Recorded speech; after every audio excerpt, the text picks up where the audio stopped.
Olá, pessoal!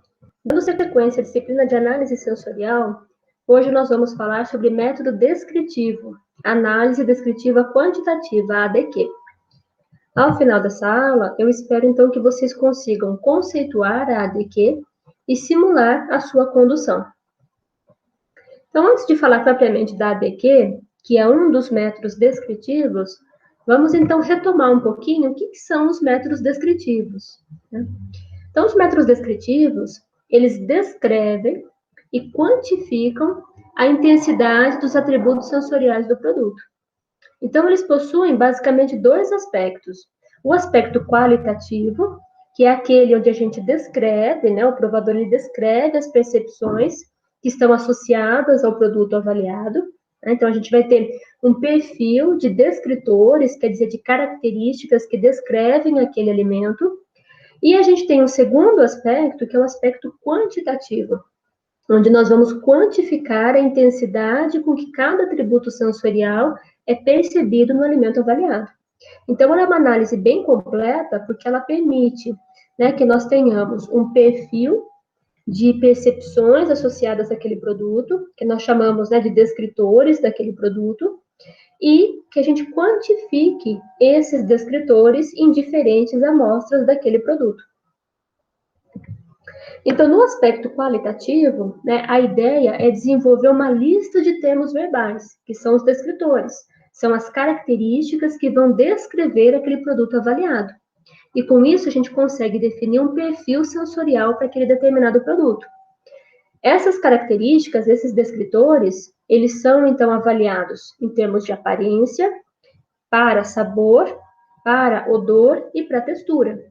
Então, por exemplo, em termos de aparência, o provador ele pode, então, observar o produto e, por meio da aparência, determinar a cor, né? Então, nuances de tonalidade, se essa cor ela é uniforme ou não no produto.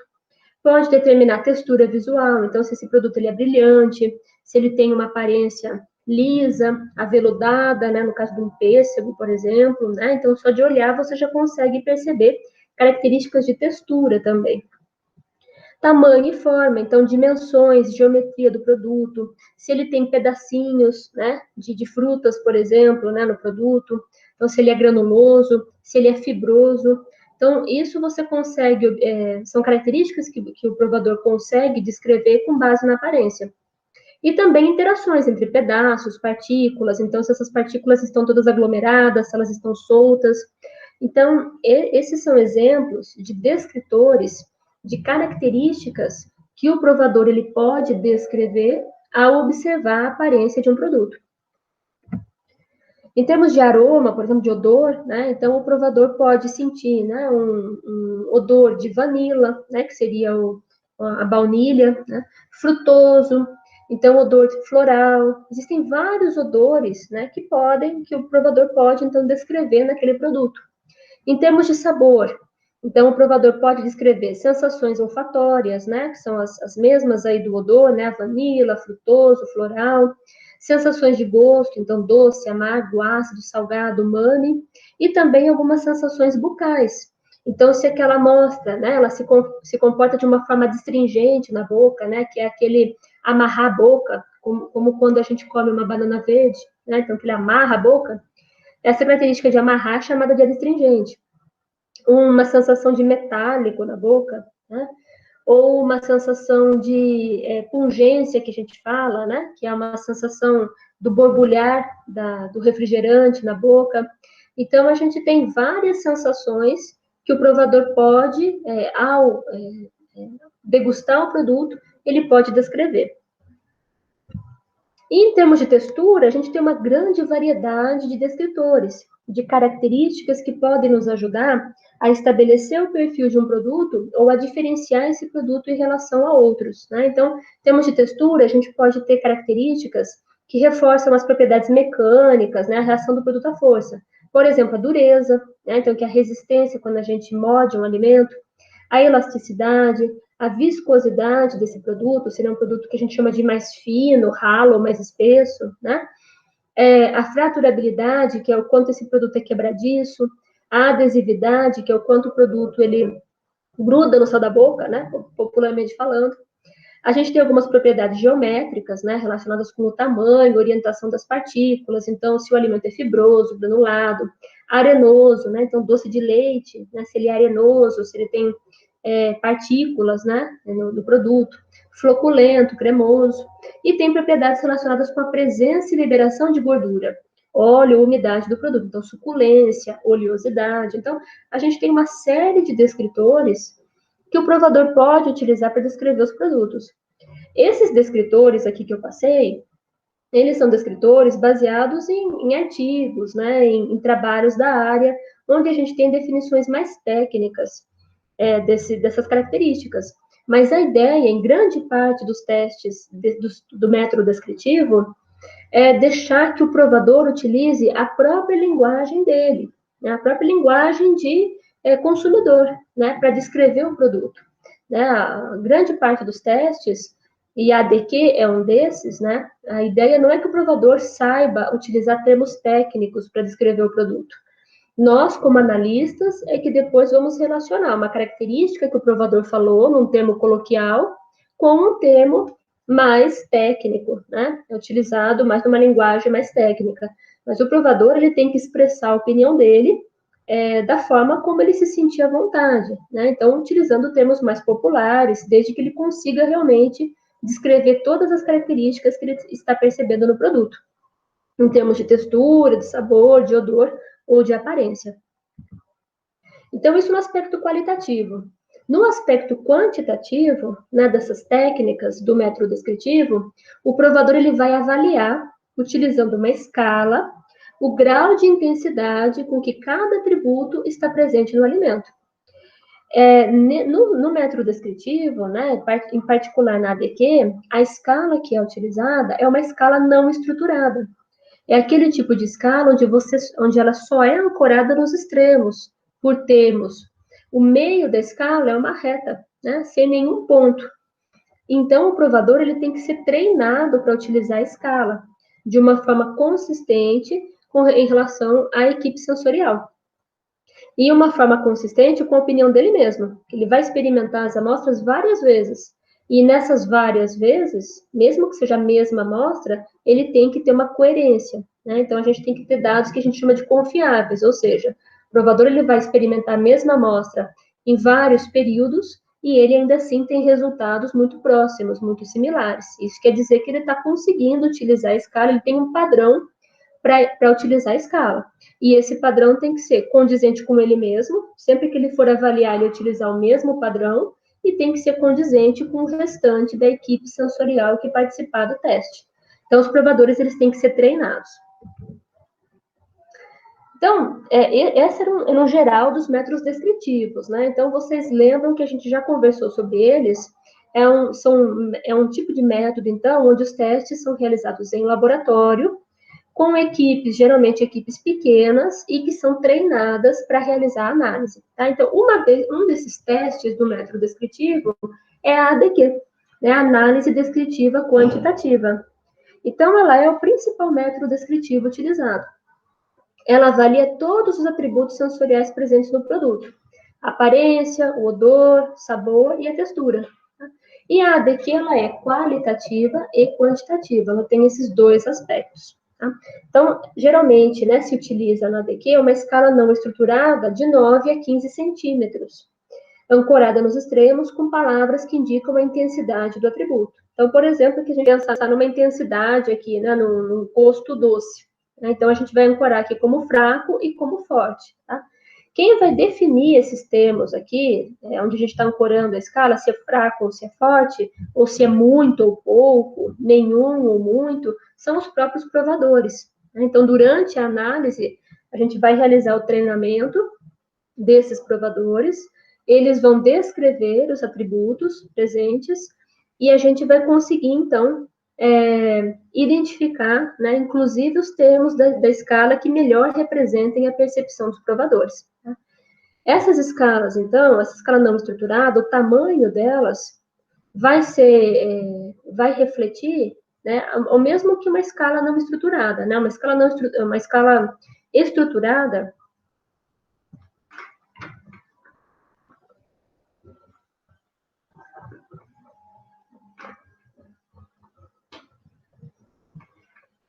Então, essa escala aqui, não estruturada, ela vai ter um tamanho aqui, então, em centímetros, que vai representar o que representava na escala estruturada as categorias.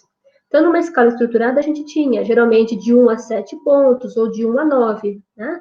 Uma escala com 7 pontos ou com 9 pontos. Aqui, a gente tem, numa escala não estruturada, ela pode ser de 9 centímetros ou de 15 centímetros. Então, cada ponto é como se fosse 1 centímetro. Cada categoria aqui como se fosse 1 centímetro.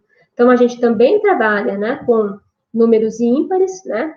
E a gente pode ter uma escala menorzinha, de 9 centímetros, mas como a gente trabalha com uma equipe treinada e a gente quer discriminar bem entre as amostras, em geral, a gente trabalha com uma escala com 15 centímetros, tá? E então, a gente coloca mesmo, né? Coloca uma régua aqui para definir os 15 centímetros da escala. E aonde o provador marcar nessa escala a percepção dele, a gente vem com uma régua, vamos supor que ele marque aqui, né? Então, a gente vem com uma régua, o zero vai ser aqui no ponto fraco, e a gente marca aqui, né? Se essa escala tiver 15 centímetros, aqui vai ser mais ou menos 4 centímetros, né? Vamos supor. Então, a gente está a hora que a gente coloca a régua, o ponto que estiver marcando aqui em centímetros é a nota que aquele provador deu para aquele atributo, para aquele determinada amostra. Então, vamos para as etapas da DQ, como é que elas funcionam. Então, a primeira etapa da DQ é a seleção, o recrutamento, né, e a seleção dos avaliadores. Então, quais são os provadores, os julgadores que vão fazer parte da nossa equipe sensorial? Então, para essa análise, os provadores têm que ser treinados. Então, a gente não trabalha com uma equipe muito grande de provadores, porque a gente precisa treinar esses provadores e precisa que eles tenham consenso em relação aos atributos, né? E a intensidade desses atributos. Então, a equipe ela deve ser composta entre 10 e 12 provadores. Então, é o suficiente para que a gente tenha uma consistência estatística na hora de fazer as análises, mas para que a gente também dê conta de conseguir treinar esses provadores e que eles tenham um consenso, né, com ele mesmo, né? Então, o provador precisa ter um consenso com ele mesmo. Cada vez que ele repete uma análise, ele precisa ter dados similares e ele precisa ter consenso com o restante da equipe. Então, isso é muito difícil da gente conseguir, né? Por isso que o treinamento da DQ, ele leva meses, semanas, até meses, né? Porque é difícil você conseguir fazer com que os provadores realmente entrem em consenso. Então, a DQ ela é uma análise bastante demorada. Por conta disso, a gente inicia a análise com o número de candidatos 3 vezes maior. Essa é a recomendação. Então, se a gente vai trabalhar no final com 12 provadores, a gente começa com 36. Nós recrutamos no mínimo 36, para garantir que mesmo que a gente tenha pessoas que não ao longo do experimento, elas não queiram mais participar, a gente ainda assim, ao final, tenha entre 10 e 12 pessoas treinadas, né? Então, a exclusão de candidatos aí pode acontecer porque a pessoa desistiu, ela pode desistir em qualquer momento da análise, né? Ou também ela pode ser excluída da análise porque ela não conseguiu entrar em consenso com o restante dos provadores da equipe sensorial. Quando isso acontece, né, você já investiu no treinamento de todas as formas e a pessoa não entrou em consenso com os demais, essa pessoa pode ser excluída da análise, tá? O provador pode ser excluído. Então, por conta disso, a gente começa com um número maior de provadores.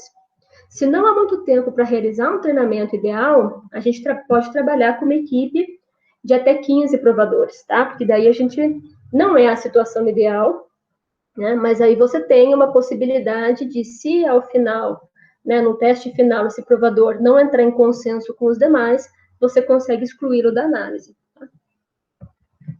Bom, então, como é que é feito o recrutamento dos provadores? Né? A gente pode recrutar provadores da própria empresa, né? Então, se for uma empresa que está realizando análise, podem ser provadores, podem ser funcionários da empresa, diferente do que a gente viu em outros métodos, né, como o método afetivo, em que a gente não utilizava funcionários da empresa. No caso da análise descritiva, a gente pode trabalhar com funcionários da própria empresa. Podemos trabalhar também com pessoas da vizinhança da empresa, pessoas que são recrutadas por um anúncio, né, no jornal local, junto a associações de bairro, igrejas, então locais onde haja, né, bastante circulação de pessoas e possa haver interesse dessas pessoas em participar da análise.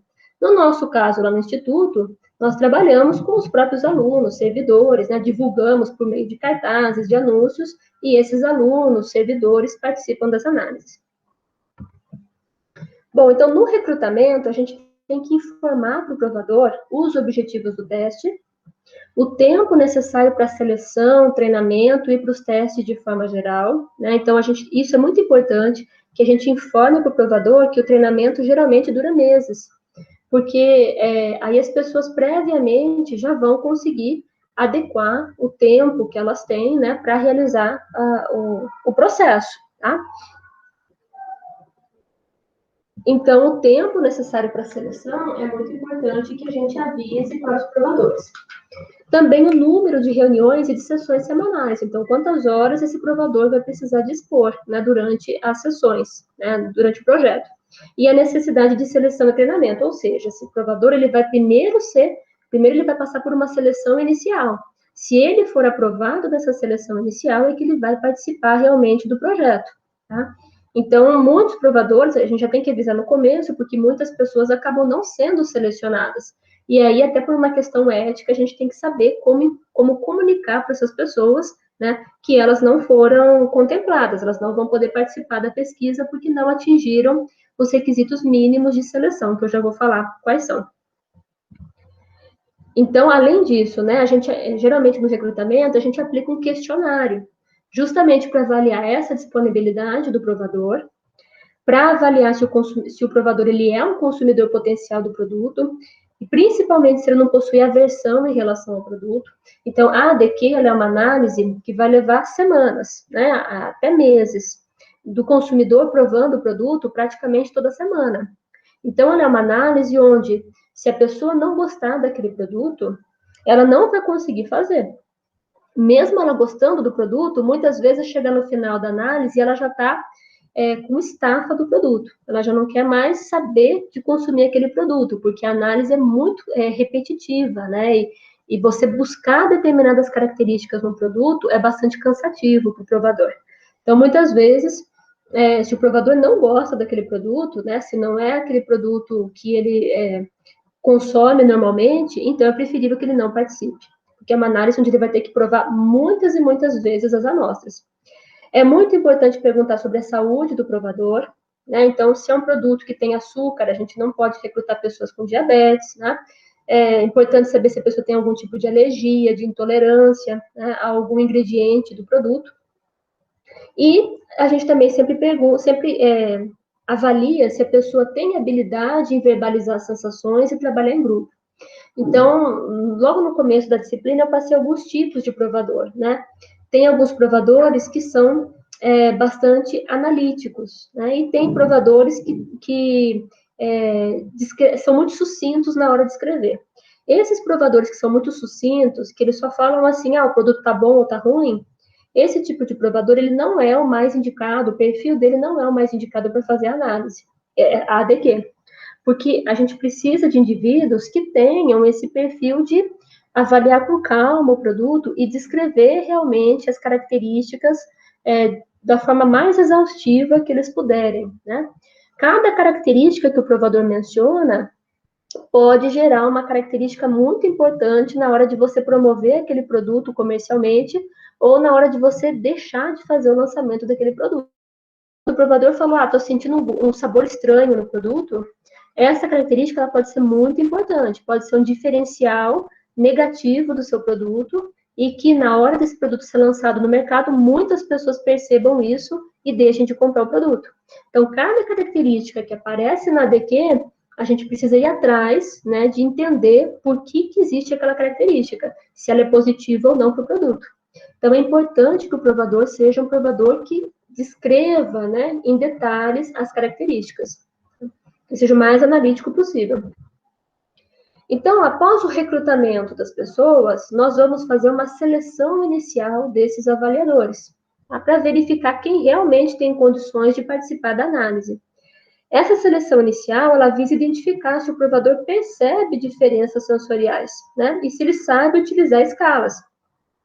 Para isso, então, a gente utiliza a gente pode utilizar testes discriminativos, como o teste triangular, né? Quando nós falamos sobre o teste triangular, eu mencionei que ele pode ser utilizado como um teste de seleção dos provadores.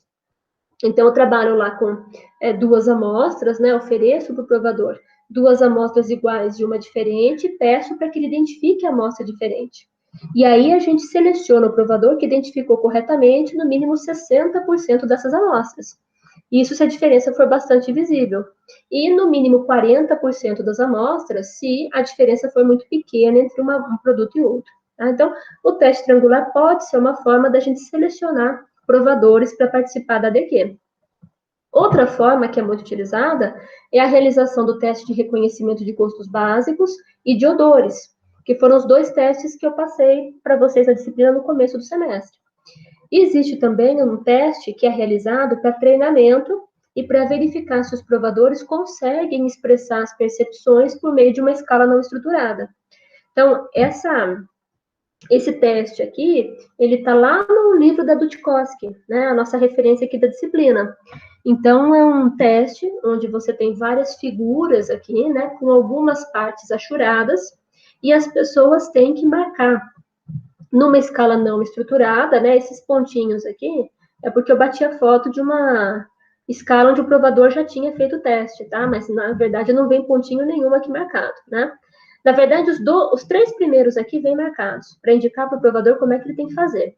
A partir daqui, aí já é a percepção de um provador, que eu bati a foto lá específica de uma escala que a gente já tinha utilizado. Mas então, como é que funciona? A gente tem aqui, por exemplo, um círculo, né, com metade dele achurado. Então, a gente tem aqui na escala, vai de nenhuma até total. Então, a pessoa tem que perceber que se tem metade da escala, né, metade da figura marcada, ela tem que achar a metade aqui da escala e marcar o ponto. Aqui a gente tem, então, uma figura dividida em 4 partes. Então, essa parte achurada representa 1/4. Então, a pessoa tem que conseguir identificar aqui na escala onde seria 1/4 da escala. Tá? Aqui, no caso, a gente não tem nenhuma parte achurada.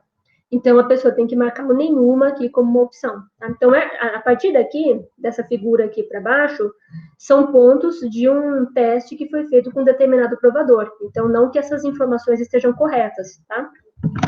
Como é que a gente faz, então? Como é que a gente faz, então, para avaliar esse resultado? Né? Então, a gente vai comparar o que a pessoa marcou aqui na escala com realmente a área achurada aqui da figura. Né? Então, a gente tem um percentual que a gente considera que a pessoa pode diferenciar em relação à figura. Tá?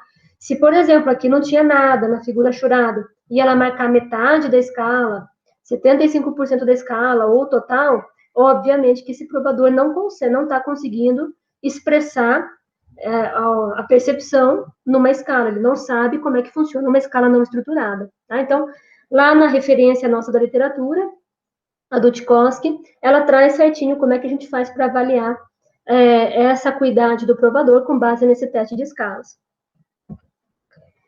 Bom, então, a partir do momento que a gente recrutou e selecionou os provadores, né, então, que eles passaram, então, a gente seleciona, geralmente, aqueles provadores que têm 60% de acertos, né, nos testes de reconhecimento de gostos, de odores, teste triangular e no teste de seleção de escala, né, de uso da escala. Uma vez que a gente selecionou esses provadores, eles estão aptos a começar a desenvolver a ADQ. Tá? A segunda etapa é o desenvolvimento da terminologia descritiva, ou dos descritores, que são o quê? São aquelas palavras, aqueles termos, né, que representam as percepções dos provadores em relação às características do produto. Né? Então, em relação à aparência, o odor, o sabor e a textura daquele produto. Tá? Então, os provadores, eles vão avaliar sensorialmente o produto, agora que já é o produto, né, a amostra que você deseja avaliar na ADQ, né, e os provadores vão verbalizar as sensações percebidas de forma individual. Então, primeiro, essa etapa é feita em laboratório, né, no laboratório de análise sensorial, nas cabines individualizadas. Cada provador vai receber a amostra do produto, né, e vai descrever as características conforme está percebendo no produto. Depois disso, depois que todos os provadores fizeram isso, aí a gente faz uma sessão coletiva, uma sessão de discussão em grupo, com a ajuda de um líder da equipe. Tá? Então, para essa primeira parte, onde a gente faz a análise no laboratório, né, de análise sensorial nas cabines individualizadas, onde o provador ele vai descrever todos os descritores que caracterizam o produto, existem dois métodos para que o provador faça isso, tá? Para fazer esse levantamento de descritores. Existe o método tradicional e o método de rede ou grid. Então, vamos falar de cada um deles. No método tradicional, como é que ele funciona? Né? Então, o provador está lá na cabine, né, individualizada, e o analista ele vai oferecer o produto para o provador, solicitando que o provador faça uma lista completa dos atributos sensoriais que caracterizam aquele produto. Então, se eu tenho mais de uma amostra para avaliação, eu vou apresentar para o provador cada amostra individualizada. Então, a apresentação monádica, eu apresento uma amostra de cada vez. O provador recebe aquela amostra e descreve todas as características que ele está percebendo naquele produto, seja em termos de aparência, de textura, de odor, de sabor. Tá? Ele não vai comparar diretamente as amostras. Ele vai receber uma a uma e descrever totalmente as características que ele está percebendo naquela amostra. Claro que, quando ele recebe a segunda amostra, ele já vai indiretamente comparar com aquela imagem que ele tem, né, aquela percepção que ele tem na cabeça da primeira amostra. Né, mas ele não vai ter fisicamente as duas amostras para comparar. A gente serve uma amostra por vez e o provador descreve todas as características que ele reconhece no produto. É o que eu falo, tem provador que descreve muito, tem provador que descreve pouco. O interessante para esse tipo de análise é trabalhar com provadores que têm, né, um vocabulário mais rico e que conseguem descrever melhor o produto. Não precisa descrever com termos técnicos, aliás, não é essa a ideia.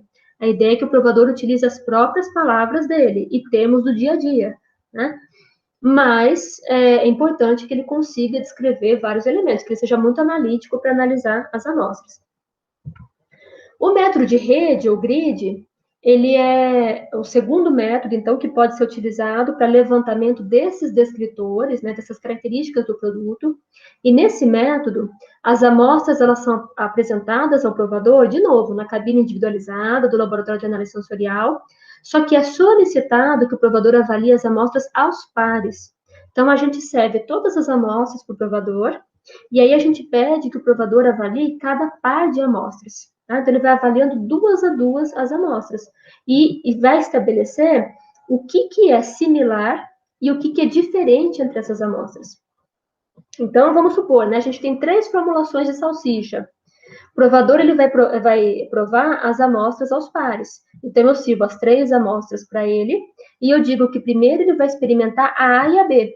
E ele vai estabelecer tudo que tem de igual entre a A e a B e tudo que tem de diferente entre a A e a B. Depois ele vai provar a B e a C e vai ver tudo que tem de igual e tudo que tem de diferente entre a B e a C.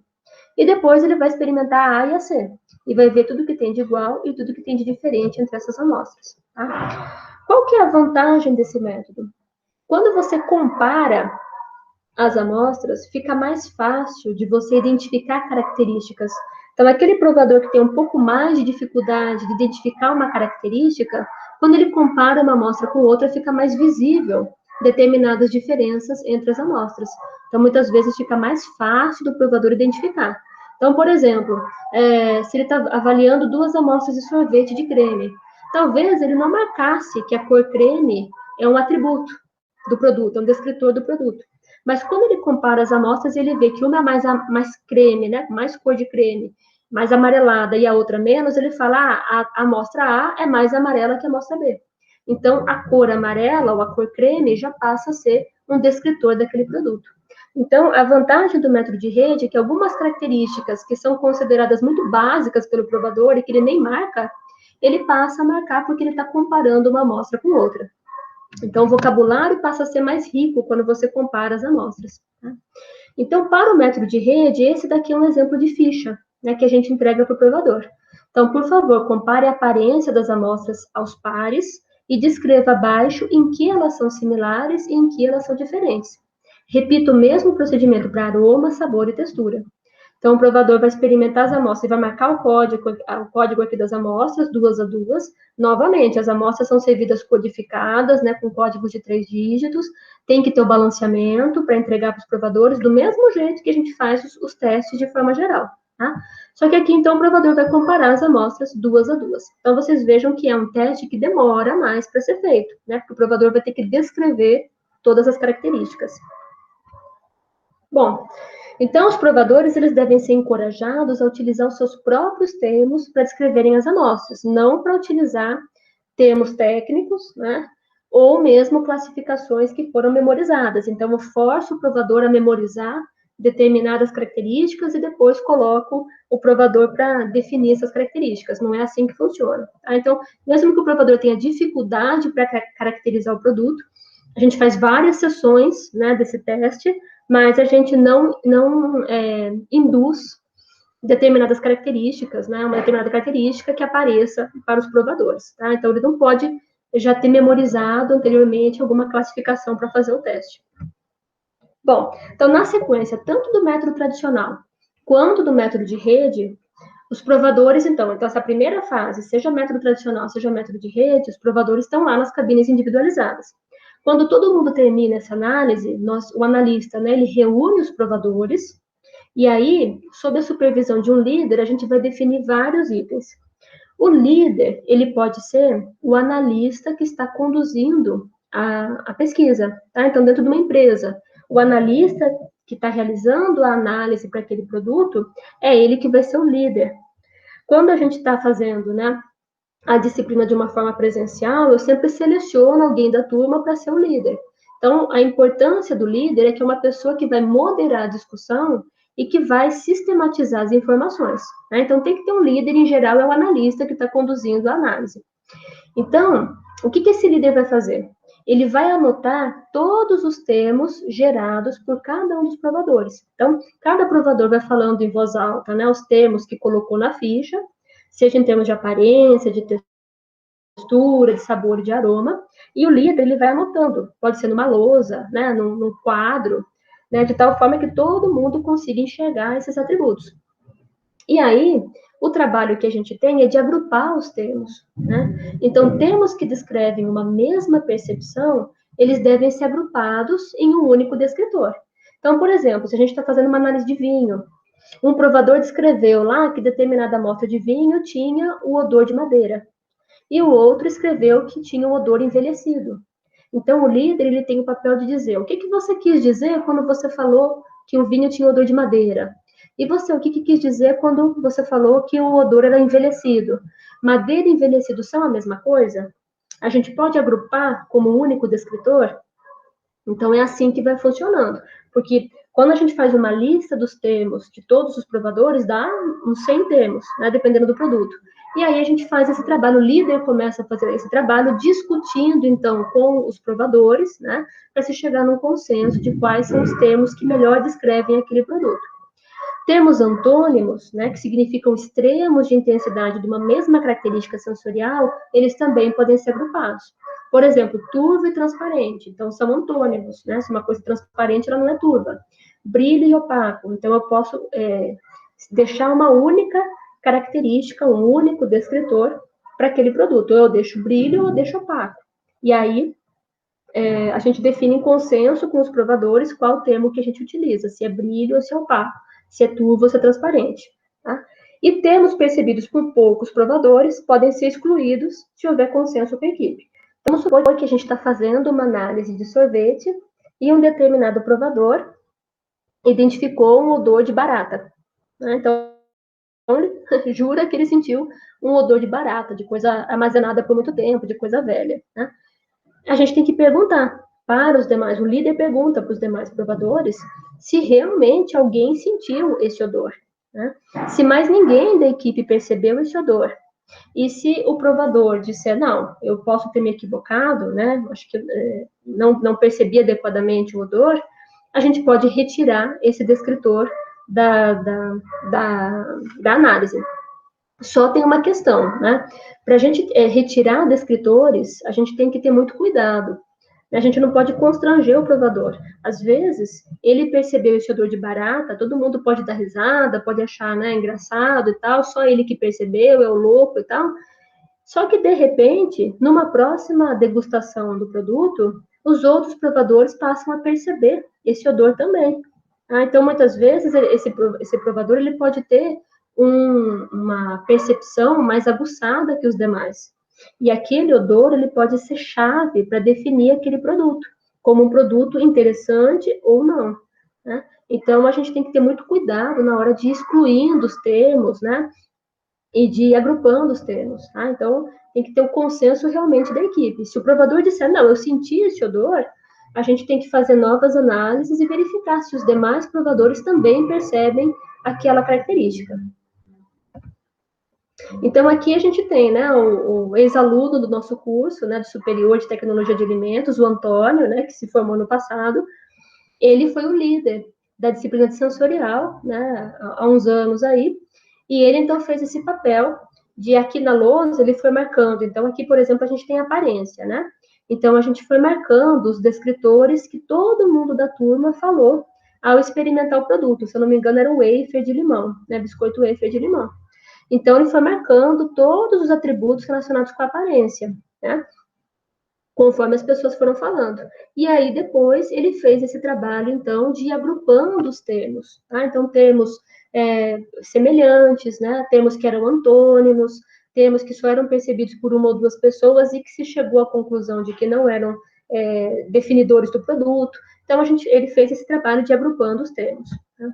Então, aqui, né, era o wafer de limão mesmo, biscoito wafer de limão. Então, aqui, isso para vocês terem uma ideia da quantidade de escritores, né, que apareceram, então, no produto. E aí foi feita uma discussão sobre quais desses descritores que realmente poderiam ser identificados somente com relação à aparência, e não, por exemplo, crocância, né?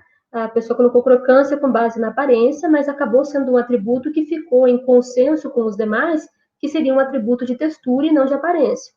Então, ao final dessa discussão, se chegou à conclusão, então, né, de que os descritores que descreviam, né, a aparência das diferentes amostras de biscoito wafer de limão eram coloração amarela, cor do recheio amarelo, então aqui era da massa, né?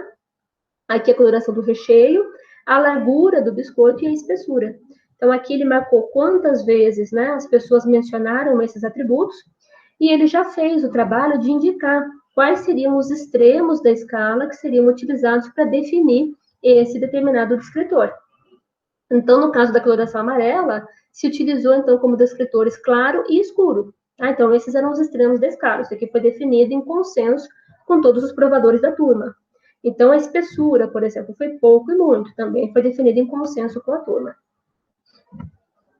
Bom, então, os provadores, com o auxílio do líder, além de fazer esse trabalho, eles devem também, para cada descritor, né, que for gerado no final, né, depois que teve essa discussão, agrupou os descritores e tal, aquele rol de descritores que permaneceram para identificar o produto, eles devem ser definidos por escrito. Então, cada termo gerado tem que ser definido.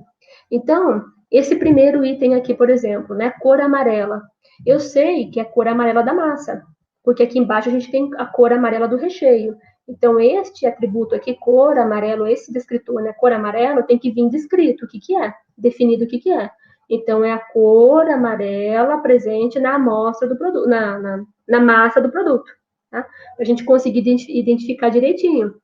Senão, quando chega lá para o provador quantificar as diferentes amostras em relação à cor amarela, ele não sabe dizer cor amarela do quê? Do recheio, da massa. Então, cada um dos termos tem que ser definidos. A definição, ela não precisa ser uma definição técnica, ela tem que ser uma definição que todos os provadores entendam o que é. Tá? Isso é muito complicado de fazer, parece simples, mas não é. Especialmente atributos de textura, é muito difícil fazer com que as pessoas entendam a definição de um atributo de textura. Né? Então, a melhor coisa é fazer as definições com base em termos do dia a dia do provador, e não tentar associar com termos muito técnicos que o provador, no final, não sabe o que é. Né?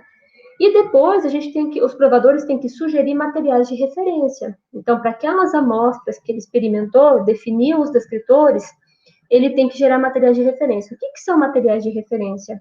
Eles podem ser ingredientes, podem ser produtos alimentícios, né? Podem ser compostos químicos. São materiais que vão servir realmente como referência para aquele descritor.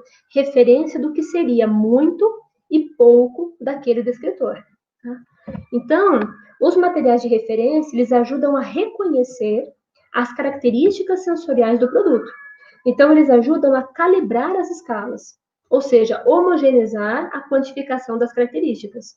Então, se eu falar para vocês, determinado sorvete, né, a cor amarela daquele sorvete, o extremo da escala vai ser pouco e muito. O que é um pouco para uma coloração amarela? E o que é um muito para uma coloração amarela? É difícil de definir, né? O que é pouco e o que é muito. O que é pouco e muito para mim, com certeza vai ser diferente do que é pouco e muito para você. Então, a gente tem que estabelecer uma referência de cor que me indique, olha, quando eu falar pouco, uma pouca cor amarela para esse produto, eu estou dizendo isso, é essa referência aqui. Quando eu estou dizendo muito de cor amarela, é essa referência aqui.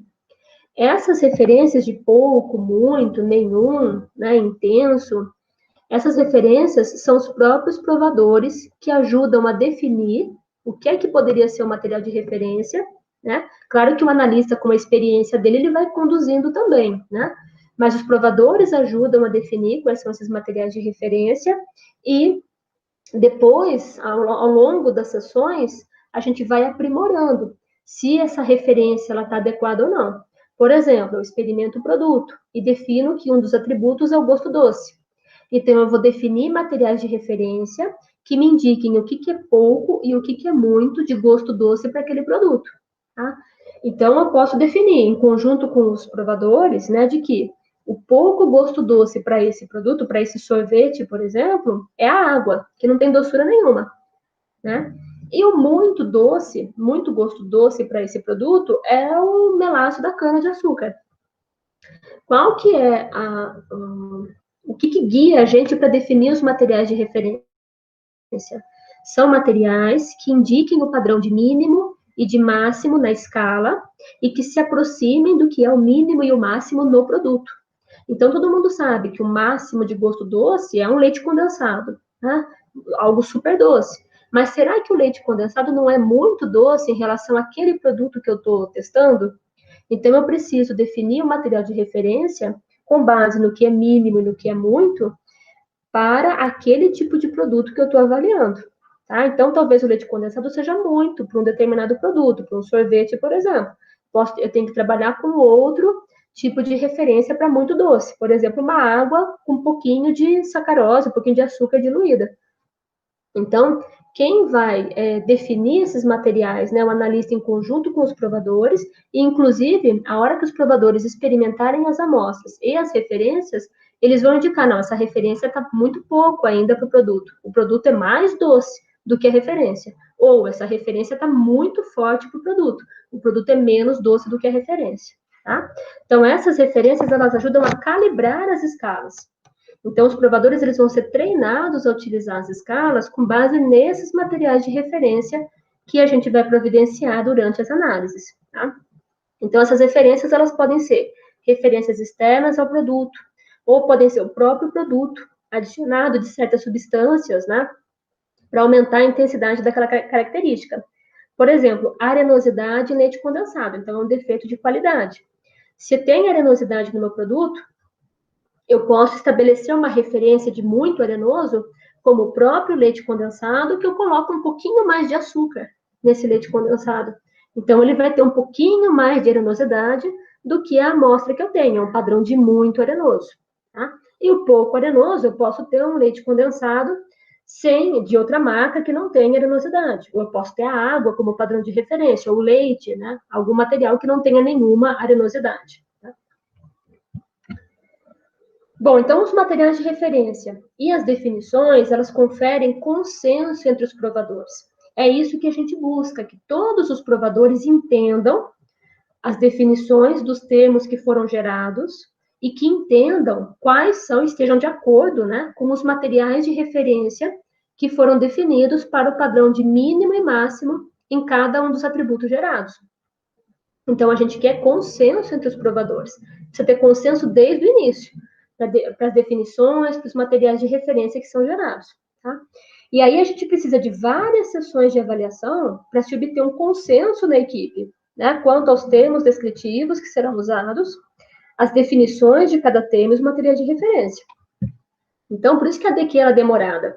Eu não vou fazer uma única sessão de método de rede e achar que isso já é suficiente. Então, a gente faz várias sessões do método de rede, várias sessões de discutir quais são os descritores, né? Chegar aos descritores realmente que descrevem totalmente o produto, né? Definir adequadamente esses descritores e definir adequadamente os materiais de referência, com os padrões de mínimo e máximo para cada descritor gerado. Então, exemplos, né, dessa definição dos termos e das referências. Então, por exemplo, um produto, né, que eu defini lá como descritor, aroma alcoólico, um vinho, né, que eu defini como descritor aroma alcoólico. Então, ele precisa trazer a definição do que é. Então, é o aroma característico de uma solução aquosa de etanol. Então, vejam que é uma definição simples, né, não tem nada super técnico aqui, mas tem que estar definido o que é, para que todos os provadores entendam o que eles estão avaliando. E quais são as referências? Os provadores, então, definiram que a escala, né, vai ser ancorada pelos termos pouco e muito, e no caso do pouco, a gente vai ter uma solução aquosa de etanol a 5%, e muito uma solução aquosa de etanol a 20%. Poderia colocar uma solução de etanol a 100%? Poderia, só que provavelmente, né, o que os provadores devem ter definido, né, junto com o analista? Que entre 5% e 20% já estava contemplado todas as amostras de vinho que vão ser avaliadas. Então, o meu padrão de muito aqui, ele não pode estar muito fora do que já tem na amostra. Senão, o provador nunca vai utilizar o extremo da escala para fazer a avaliação. Então, meu padrão de pouco e muito, ele tem que estar próximo das características, né, do aroma alcoólico percebido nas amostras. Tá? Isso daqui é definido como? É definido com base em várias sessões, né, de análise. Então, numa primeira sessão, gerou que o aroma alcoólico era um descritor. Nessa primeira sessão, a gente pode até ter tirado, né, que os extremos da escala eram pouco e muito. Se discutiu, qual será que poderia ser uma referência interessante para aroma alcoólico? Talvez uma solução de etanol, aí com diferentes concentrações. Como é que a gente define o aroma alcoólico? Um aroma característico de uma solução aquosa de etanol. E aí o analista, com essas informações, ele vai preparar diferentes soluções de etanol, né, com diferentes diluições, e aí em outras sessões os provadores vão avaliando qual seria a concentração que se aproxima daquela presente nas amostras para menos e para mais. Então, por isso que demora várias sessões para a gente chegar num consenso. Vamos supor que esse vinho também tinha lá um aroma fermentado.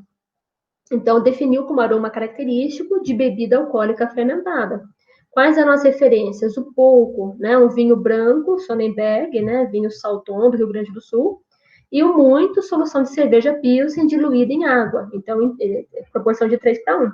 Então, quem sugeriu essas referências tem que ser um analista em conjunto com os próprios provadores, né? E aí, as proporções que são colocadas, isso vai sendo afinado, vai sendo ajustado ao longo das sessões da análise, tá? Então, quanto mais descritores a gente tiver no produto, mais a gente tem esse trabalho de preparar as referências de muito e pouco. Aqui tem as definições e referências, né, tiradas da nossa referência da Dudkowski, né, em relação ao cereal matinal sabor banana. Então, para sabor, foram definidos os seguintes descritores: doçura, sabor característico da banana, sabor da aveia, ranço, queimado e sabor de milho. Então, olha a dificuldade que é, né? Você tem que estabelecer a definição para qualquer pessoa que está participando da análise saber o que significa esse ranço aqui, né? E depois estabelecer as referências, tá? Aqui ela não colocou mínimo e máximo, mas a gente tem que estabelecer depois, né? Então, olha que difícil que é você estabelecer uma referência para ranço. Então, aqui eles estabeleceram como uma castanha do Pará rancificada. Então, uma castanha do Pará que provavelmente foi armazenada por um certo tempo, né? Mais do que o prazo de validade do produto. Queimado. Então, eles definiram como intensidade do sabor de cereal queimado, e a referência são flocos de aveia caramelizada e queimada no forno. Então, aí o analista, ele tem que, inclusive, padronizar quanto tempo, né, que ele vai deixar essa aveia no forno queimando, para garantir que toda vez que essa referência vai ser preparada, no padrão de pouco e muito, ele tenha o mesmo tipo de referência, né? Por isso que ele tem que padronizar o tempo que ele vai deixar no forno essa aveia. Tá? Senão, ele faz uma sessão hoje e apresenta uma referência para o provador. Na semana que vem, ele precisa repetir essa sessão de treinamento para o provador e ele não tem o padrão do tempo que ele deixou no forno. Então, para não ter variabilidade no procedimento, né, no experimento, ele tem que padronizar. Tá? Então, aqui a castanha do Pará rancificada. Quanto tempo que ele deixou essa castanha do Pará armazenada, passado da data de validade? Então, esse tipo de produto a gente tem que padronizar para conseguir sempre apresentar a mesma referência para o provador. Este daqui foi um trabalho da aluna Lorena, né, ex-aluna do Tecnólogo de Alimentos, sob minha orientação. Ela foi bolsista FAP-DF e o projeto foi para definir um perfil sensorial, né, definir os descritores do sorvete, né, do frozen iogurte sabor umbu, né, fermentado com kefir e sabor umbu. Então, na verdade, ela fez uma formulação que era o frozen iogurte, né, com as culturas lácticas comerciais, e fez duas formulações de sorvete fermentados com kefir, todas sabor umbu. Então, ela comparou essas amostras, né, 3 amostras, no caso aqui do projeto da FAP que ela tinha. E aí, então, ela selecionou, recrutou os provadores do Instituto, né, basicamente foram os alunos, né, do curso Tecnólogo de Alimentos.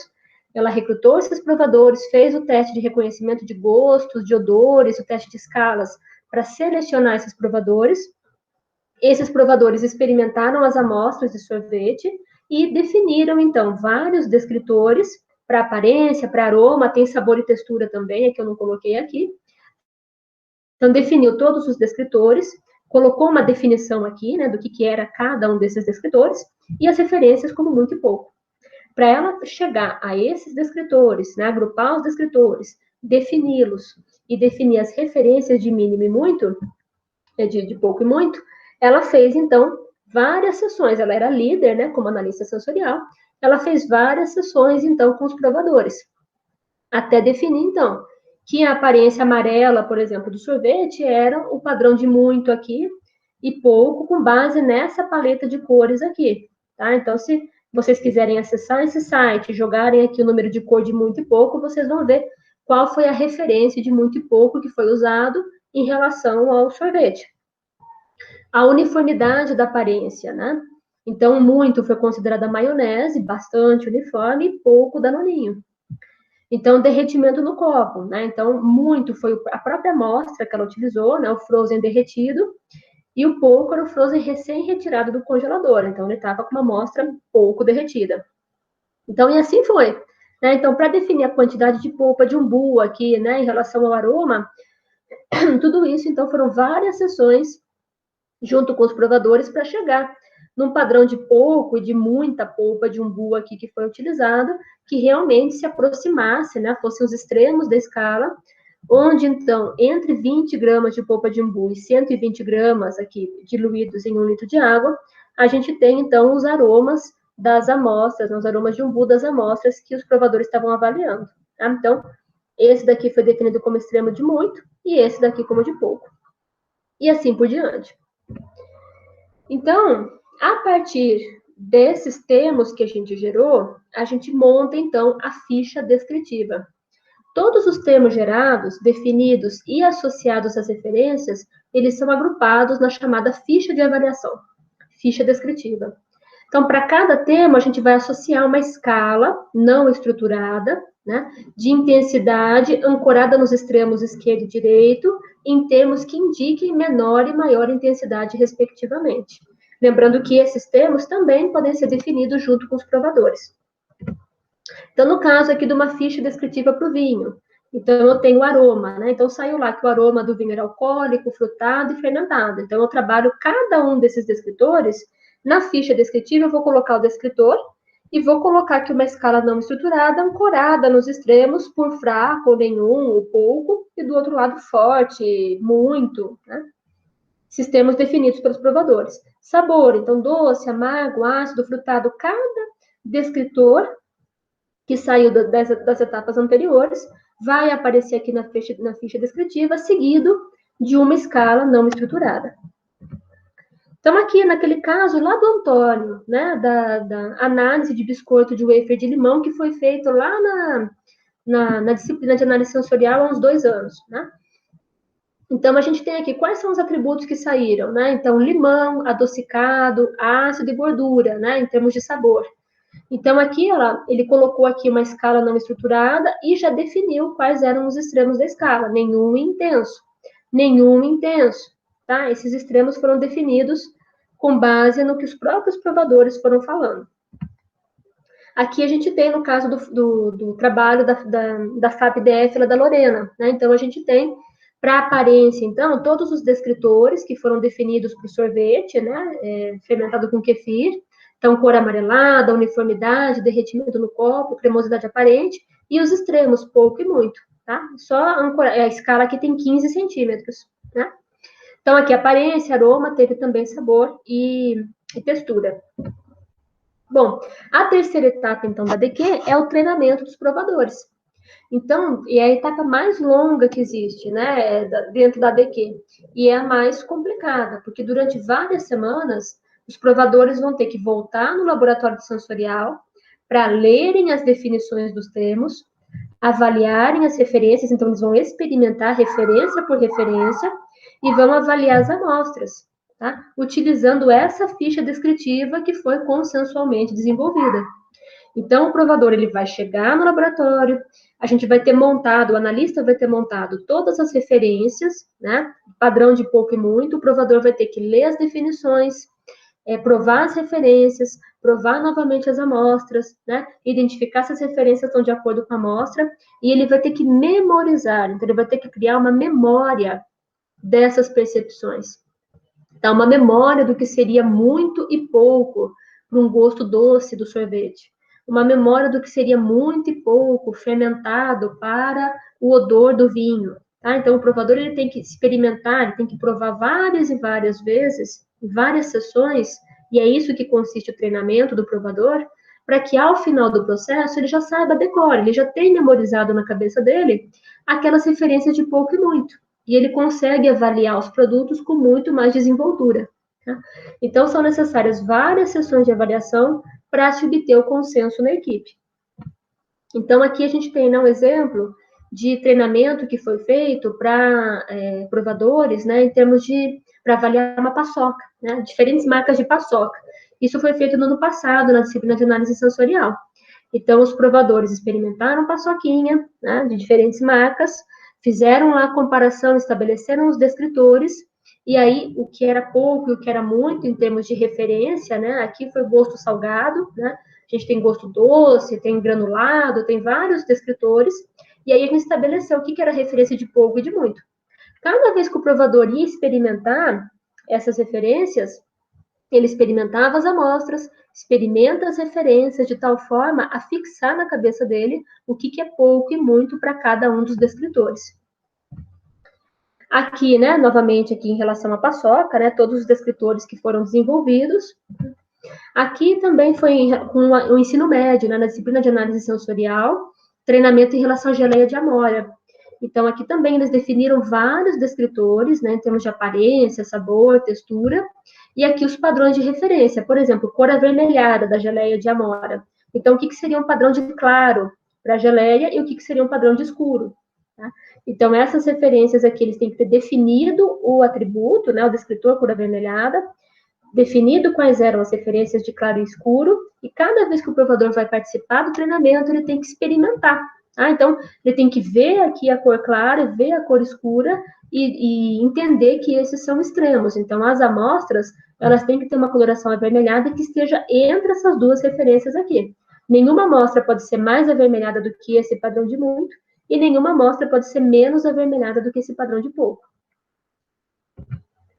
Então, aqui, né, os alunos do ensino médio, né, degustando as referências, então, esse é o treinamento. A gente monta, o analista monta aqui as referências, os provadores vêm degustar cada uma das referências, o padrão de pouco e o padrão de muito. E esse daqui foi a pesquisa da Lorena, né, em relação aos sorvetes fermentados com kefir e sabor umbu. Então, ela definiu todo um conjunto de descritores, né, ela não, os provadores definiram, né? Ela foi a líder da equipe, né? Então, definiram um conjunto de descritores aqui para aparência, para sabor, para textura e para aroma, e para cada uma, então, a gente tinha referência de pouco e de muito, tá? Para cada um desses descritores. E aqui o treinamento, então, dos provadores, né? Nesse trabalho da Lorena, tá? Então, eles tinham, quanto mais descritores, né, forem definidos, mais amostras a gente vai ter que, o provador vai ter que experimentar, porque ele vai ter um padrão de muito, de pouco, né? Então, aqui no caso do sorvete, surgiram, então, padrões, né, em relação ao kefir, em relação ao iogurte, coalhada, doce, né, se é gosto doce, gosto ácido, a coloração, então, a textura, se tinha arenosidade, se tinha cristais de gelo. Então, foram alguns dos descritores que surgiram e que aí a gente tem que estabelecer referências de mínimo e máximo. Tá? Então, quanto tempo dura esse treinamento com os provadores? Então, o líder, ele tem que ter essa sensibilidade, ele tem que ir avaliando junto aos provadores, né, e verificando se esses provadores apresentam um entendimento suficiente em relação às referências, né, e ele tem que avaliar alguns critérios estatísticos, né, como o poder discriminativo e o consenso desse provador em relação à equipe, tá? Então, o líder, ele vai acompanhando as sessões de treinamento. Quando ele percebe que existe um entendimento mínimo dos provadores, né, em relação a quais são as referências, o que é um padrão de mínimo e máximo, ele realiza um teste de seleção. O teste de seleção é uma segunda seleção, então, que os provadores vão passar, né? Os provadores passaram por uma seleção inicial e agora eles vão passar por uma seleção com relação às amostras mesmo que estão sendo testadas. Então, ele vai receber as amostras do produto, né, dos produtos que a gente estiver testando, e a ficha descritiva, com todos aqueles descritores e as escalas não estruturadas. E aí tem algumas formas estatísticas da gente definir se aquele provador está em consenso consigo mesmo e em consenso com o restante da equipe, tá? Esse assunto sobre o treinamento dos provadores e o teste final da ADQ, para a gente finalizar um experimento, vão ser temas da nossa próxima aula em relação à ADQ, tá? Então, para a aula de hoje, que é a primeira parte aqui da ADQ, eu utilizei como referências, né, o trabalho da Dudkowski, né, o livro dela, que é a nossa referência aqui da disciplina, e utilizei também o trabalho aqui da Lorena, né, como bolsista lá da FAPDF, né, no trabalho de iniciação científica dela, e utilizei, claro, né, as informações, as fotos dos nossos ex-alunos aí, tanto do ensino médio quanto do ensino superior. Tá? Então, essa foi a primeira parte da ADQ. Com base nisso, vocês já podem realizar os exercícios que estão lá no Classroom, e na semana que vem nós vamos falar da segunda parte da ADQ, que é a seleção dos provadores e o teste final. Tá? Então, bons estudos!